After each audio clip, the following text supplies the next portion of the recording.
फल नहीं मिला। ब्राह्मण मन ही मन में बड़ा दुखी होता था, क्योंकि ब्राह्मण जानता था कि अपुत्रस्य गतिर्नास्ति। शास्त्र में लिखा हुआ है कि जिसका पुत्र नहीं होता उसकी गति नहीं होती है। मनवाधिविश्च मुनिभिर धर्मशास्त्रेषु भाषितम् पुत्रान् स्वर्गामवाप्नोति न पुत्रस्य कथंचन। जिसका पिंडदान नहीं होता है, जिसका पुत्र नहीं होता है, जिसका पुत्र अपने पितरों का पिंडदान नहीं करता है, उन पितरों को उस लोक में बड़ा कष्ट मिलता है। तो पुत्रवान स्वर्गे मावप्नोति, जो पुत्रवान होता है उसी को मरने के बाद जब उसका श्राद्ध कर्म होता है, उसके निमित्त उसके पुत्र पौत्र जब कोई कृत्य करते हैं तो उसको स्वर्ग में स्थान मिलता है। तो ब्राह्मण देवता बड़े दुखी थे। एक दिन इतने दुखी हो गए कि गृहं त्यक्त्वा वनं गतः, घर छोड़ दिया, जंगल को चले गए। जंगल में फूट फूट करके रो रहे थे। एक संत ने जब यह दृश्य देखा तो उनको लगा कि लगता है ये ब्राह्मण भगवान की प्राप्ति के लिए रो रहा है, तो चलो इसका मार्गदर्शन मैं करूं। तो संत ने उस ब्राह्मण से पूछा, कथम रोदसी विप्रत्वम काते चिंता बलीयसी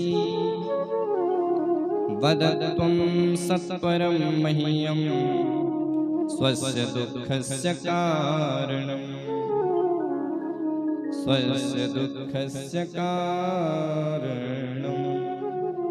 वो ब्राह्मण कथम रोदसी, क्यों रो रहे हो? वदत्वं सत्परं मह्यं, आप अपने दुख का कारण मुझे बताओ। ब्राह्मण देवता कहता है कि हे संत जी, मैं क्या आपको अपनी स्थिति बताऊं? किम ब्रीमं मेरिसे दुःखं पूर्व पापेन संचितः। हे मुनिवर, मेरे पूर्व जन्म के पाप उदित हुए हैं, मेरी कोई संतान नहीं है, और अपुत्रस्य गतिर्नास्ति मैं जानता हूं। महाराज, मेरा दुर्भाग्य इतना प्रबल है कि मैं जब अपने पितरों को तिलांजलि देता हूं तो मेरे पितरों के आंखों में आंसू होते हैं कि अभी तक तो मैं अपने पितरों को जलांजलि पिंडदान करने के लिए हूं, लेकिन मेरे बाद उनको कौन पिंडदान करेगा? महाराज, मैंने अपने घर में एक गाय पाली है, वो भी बांझ है। मैं जिस वृक्ष को लगाता हूं वो वृक्ष ना तो फल देता है ना फूल देता है। संत जी ने मन में विचार किया कि मैंने तो विचार किया कि ये ब्राह्मण भगवान के लिए रो रहा है, लेकिन ये तो घर गृहस्थी के लिए रो रहा है, बेटा बेटियों के लिए रो रहा है। तो संत जी ने समझाया कि हे ब्राह्मण, बेटा बेटियों से सुख मिलेगा ये तेरा भ्रम है, ये अज्ञान है तेरा। ब्राह्मण अगर बेटा बेटियों से सुख मिलने लग जाए तो जानवरों के तो दर्जनों होते हैं। संत जी समझा रहे हैं, मुंचा ज्ञानम प्रजारूपम बलिष्ठो कर्मणा गति विवेकम तु समासाद्य त्यज संसार वासनम। मुंचा ज्ञानम प्रजारूपम। हे ब्राह्मण, ये तेरा अज्ञान है, इसको छोड़ दे। कर्म की गति बड़ी गहन है। जिस पुत्र में तू सुख ढूंढ रहा है, कहीं ऐसा ना हो कि वही तेरे दुख का कारण बन जाए। जहां जहां जीव की आसक्ति होती है, जिस जिस वस्तु में वो सुख ढूंढता है, वास्तव में उसको वहीं से दुख भी मिलता है। दुख का कारण भी वही होता है। विवेकम तु समासाध्य त्यज संसार वासनम। ये जो संसार की वासना है इसको छोड़ दे। संत कहते हैं कि हे ब्राह्मण, तूने इतिहास सुना होगा, पढ़ा भी होगा। राजा सगर के 60,000 पुत्र थे। किसने सुख दिया? कपिल मुनि का अनादर किया, भस्मीभूत हो गए। उद्धार करने के लिए पीढ़ियां लग गई। इसलिए ये जो संसार की वासना है इसको छोड़ दो। संसार में सुख नहीं है। सुख तो केवल भगवान के नाम में है, परमात्मा की भक्ति में है। पंडित जी कहते हैं कि महाराज आप ये प्रवचन मुझे मत करो, मैं भी वेदों का ज्ञाता हूँ, मुझे सब पता है, आप तो मेरे को बस पुत्र दो। संत जी कहते हैं कि ब्राह्मण मैं कहां से दूं, तेरे भाग्य में है ही नहीं। मैंने तेरे ललाट की रेखा को पढ़ लिया कि सप्त जन्मा बदी तव पुत्रो नहीं बच नहीं बचा। 7 जन्म तक तेरी कोई औलाद नहीं होने वाली। अब तो ब्राह्मण इतने दुखी हुए कि अपना सिर धरती पर पटका। संत जी कहता है, अरे भैया तू मर जाएगा, तू ऐसे अपने सिर को क्यों पटक रहा है? बोले महाराज मैं मरने के लिए आया था घर से, और मैं तो इसी जन्म के लिए मर रहा था, लेकिन तुमने तो 7 जन्म की और सुना दी, और अब तो महाराज मैं मरूंगा, बदले में तुमको ब्रह्म हत्या लग जाएगी। अब संत जी ने मन में विचार किया कि न लेना न देना, फालतू में ब्रह्म हत्या ले लिया।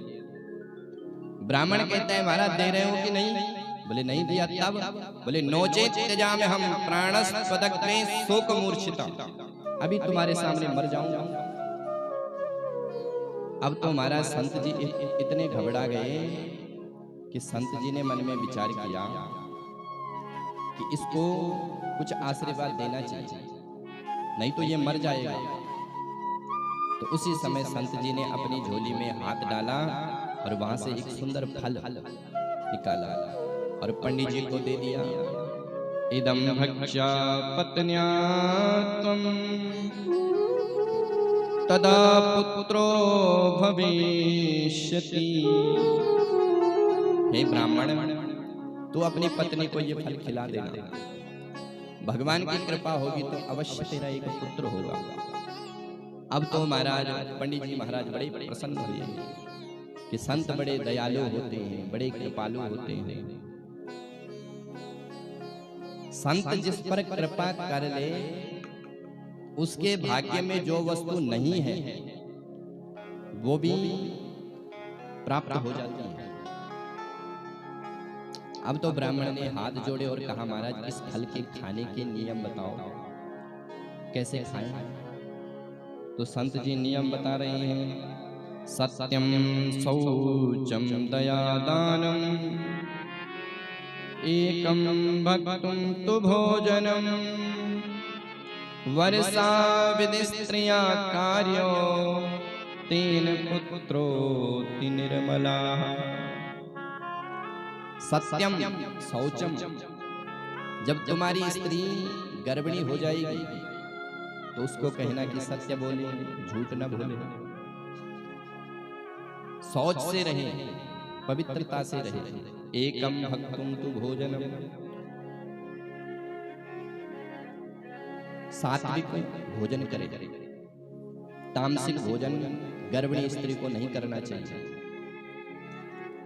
गर्भ में जो बालक है उस बालक के स्वभाव और संस्कार पर माता पिता के गुण प्रकट होते हैं। माँ का जैसा स्वभाव होगा, माँ का जैसा खान पान रहन सहन उठना बैठना होगा, बालक का भी वैसा ही होगा। इसलिए जो स्त्री 1 वर्ष तक 10 महीने तक सात्विक अन्न का भोजन करे और सात्विक संस्कार में रहे, गीता भागवत सुने, राम कथा सुने, तेन पुत्रोति निर्मला। उसका पुत्र बड़ा निर्मल होता है, बड़ा दिव्य ज्ञानवान होता है। लेकिन आजकल की माताएं क्या करती है, होटल से चाउमीन मंगाएगी कि सुनो जी आते आते जरा चाउमीन लेके आना, समोसा लेके आना। हमारा समोसा पहले ही टेढ़ा होता है,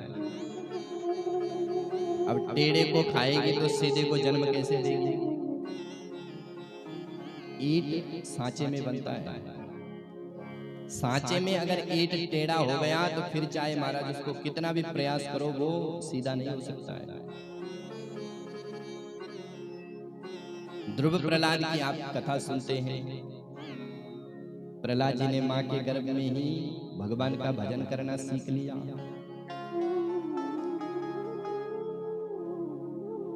अर्जुन का पुत्र अभिमन्यु सुभद्रा के गर्भ में थे, तो उस समय अर्जुन के द्वारा सुभद्रा ने चक्रव्यूह की कथा श्रवण करी महाभारत में, और अभिमन्यु ने मां के गर्भ में पूरी चक्रव्यूह की जो विद्या है उसको ग्रहण कर लिया। तो मां के गर्भ में जब बालक होता है तो उस समय वो जैसा आचरण मां का होगा वैसा आचरण उसका हो जाता है। लेकिन आजकल के माताएं तो महाराज रील्स बनाती हैं, तो जब रील्स बनाएंगे तो बच्चा बाद में पैदा होगा, पहले उसको फोन चलाना आ जाता है सब।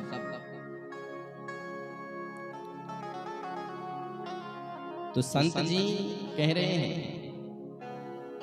कि सत्यम शौचम दया दानम एकम भक्तुम तु भोजनम वर्षा विधि स्त्रिया कार्या तेन पुत्रोति निर्मला। जो स्त्री अपने धर्म का पालन करती है, जो अपने स्वभाव को भगवान के भजन में लगाती है, उसका पुत्र श्रेष्ठ होता है, निर्मल बुद्धि वाला होता है। अब तो ब्राह्मण देवता ने संत जी की परिक्रमा करी और सीधे दौड़ लगाई घर में, धुंधली को आवाज लगाई, अरे देवी जी सुनती हो, सुनाओ महाराज। बोले देवी जी देखो फल लेके आया हूं। धुंधली ने कहा महाराज चिल्ला तो ऐसे रहे जैसे 9 लाख रुपए का हार लेके आए हो, ये फल हमने देखा नहीं क्या। बोले देवी ऐसा वैसा फल नहीं है, इसको खाएगी तो पुत्र होगा। अच्छा महाराज फिर तो इसको मैं अवश्य खाऊंगा।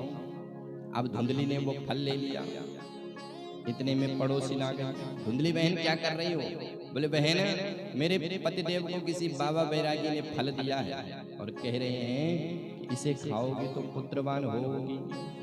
फल खाने से भी क्या बेटा बेटी होते हैं, ये सब बेकार की बातें हैं। पड़ोसी ने कहा कि देख बहन संत का आशीर्वाद है, और संत जिसे आशीर्वाद देते हैं वो आशीर्वाद अवश्य फलीभूत होता है। और अगर पुत्र होना होगा तो हो जाएगा, नहीं होना तो कोई बात नहीं, फल तो खा ले, इसका कोई साइड इफेक्ट तो है नहीं। धुंधली कहती है कि बहन तू कहती है तो मैं खा लेती हूं, लेकिन फल भक्षेण गर्भस्यात् गर्भेणोदरवृत्तिताः स्वल्प भक्ष्यं ततो शक्ति गृहे कार्यं कथं भवेत्।